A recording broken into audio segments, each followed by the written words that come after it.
quote from Michael J. Fox. Medical science has proven time and again, when resources are provided, great progress in the areas of treatment, cure, and prevention of disease can occur. 2 people by the end of my talk and 164 by the end of today will have been diagnosed with Parkinson's in the US alone. Many of us have friends, family members, or loved ones who have been diagnosed. I personally have several people in my family who have been diagnosed with Parkinson's, and they are the inspiration behind what I do. My grandmother, my early memories of my grandmother are of her in her pink ruffled chiffon blouse, neatly pressed slacks, and perfectly coiffed crimson hair. She was a tiny woman with a love of cleaning, more like a sanitizing of her home. If you dropped a crumb on the floor, she would follow it with this scouring, scrubbing, cleaning ritual, and my dad would go, oh, she's just fussy. But come to think of it, she's probably the reason I bought a Roomba. Her gardens were amazing. She had the most beautiful pink flowers. It was her favorite color. And in the backyard, she would grow mint along the fence and allow us to pick it to brew tea. These were happy times. My later memories of her are not so happy. I watched as her body was taken over by Parkinson's disease. She was diagnosed in her early 40s, so about the age I am now. She always followed the doctor's advice, the worst of which was to not exert herself because it could make the condition worse. She always took her medication diligently, and even though it worked well for the first few years, eventually the tremor that started in her hands took over her entire body. She became stiff and rigid. She would take tiny steps and shuffle and freeze. This eventually led to a fall where she fractured her hip. She had to turn in her wheelchair, or turn in her walker for a wheelchair, and give up a lot of her independence and doing the things she loved. She relied greatly on in-home caregivers and my grandfather for even her most basic needs. And I remember she was having trouble swallowing. Her voice became soft, and her inability to communicate frustrated her greatly. From what I remember, she wasted away to what was about 80 pounds, contracted aspiration pneumonia, and passed away. Her story is not that unusual for people suffering with PD, and unfortunately, that's very similar to how most people, the progression of the disease will go for most people. According to the National Parkinson's Foundation, 1 million people in the US and 10 million people worldwide will be diagnosed with Parkinson's by the year 2020. And according to a study done in 2010 by Washington University School of Medicine, the prevalence of Parkinson's in the Midwest and Northeast United States is significantly higher than in other areas of the country and even the world. This means just living in these areas puts you at a greater risk of developing the disease, and medical science has no conclusive evidence as to why this is the case. Currently, the best treatment available for Parkinson's is levodopa-carbidopa, a drug that was developed in the 1960s. It's converted into dopamine in the brain, and although it can help ease the symptoms of the disease, it does not slow down or stop the progression of the disease. And unfortunately, medical science hasn't made any major breakthroughs in medication since then. But now there's this amazing new protocol, a breakthrough advancement that's changing the lives of people with Parkinson's. It is slowing down the progression of the disease. It's reducing symptoms like stiffness, rigidity, balance problems, digestive issues. It's improving gait, fine motor skills, voice, even cognitive function, cardiovascular health, and bone density. So what is this amazing new protocol?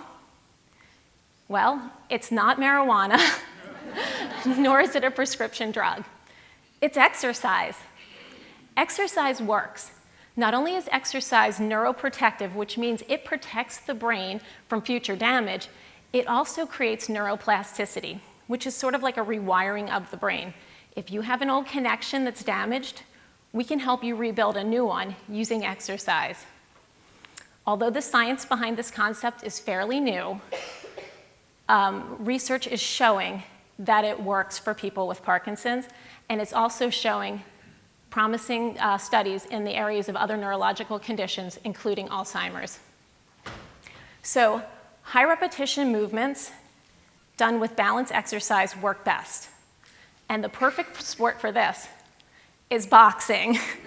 No, people with Parkinson's aren't fighting each other, but they are training like fighters. All over the country, people are boxing their way to better mobility and daily function, taking classes 1 to 2 days a week. How do I know this works for people with Parkinson's? I'm an ACE certified personal trainer, Parkinson's Wellness Recovery certified instructor, Delay the Disease certified instructor, rock steady boxing coach, and yoga instructor.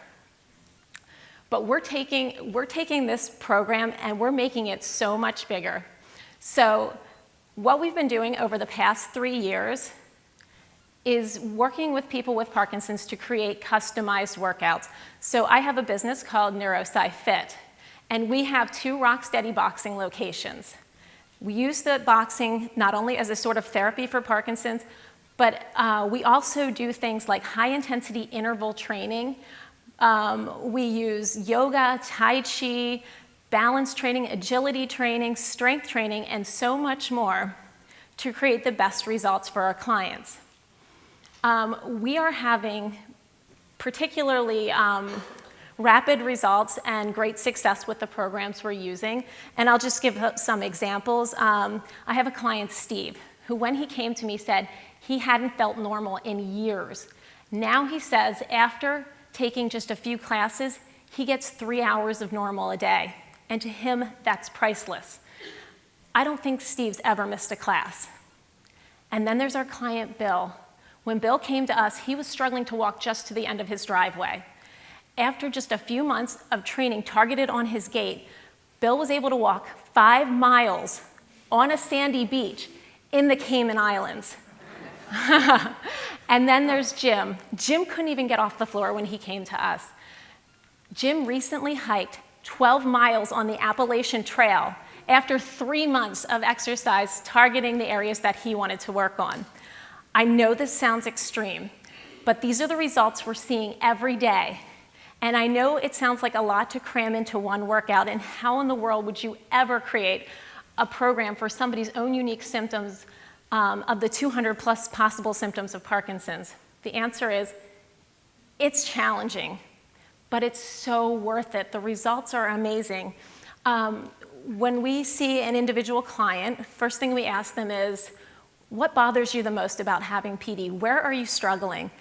And based on that, we create a customized workout based on their current abilities and what their goals are. Now, in a group class setting, it's a little bit different. So every week, we'll just ask a couple of people, what's your biggest challenge lately? Or what would you like to improve? Sometimes I just sit back and simply observe. Based on what we see and hear, we create specialized workout programs, and our clients are yielding amazing results. Their families are noticing too. So, to be clear, exercise isn't a cure for Parkinson's, but it's simply a tool to put off the progression of the disease or improve quality of life for the people living with it. So what if you have Parkinson's, or you know somebody who does, and you want to start this new protocol? First, contact your physician. Make sure you're healthy enough for exercise. Second, act quickly. The sooner you start your exercise program, the better your results are going to be. Third, find a Parkinson's-specific exercise program in your area. And fourth, start fighting back. While we don't know what the future holds in the areas of medication, stem cell research, or even a cure for Parkinson's, we're keeping our clients healthy enough that when that next breakthrough comes, they'll be ready to embrace it. All of this makes that quote from Michael J. Fox even more relevant. Medical science has proven time and again, when research or when resources are provided, great progress in the treatment, cure, and prevention of disease can occur. We're keeping our clients with PD healthy and keeping Parkinson's on the rope.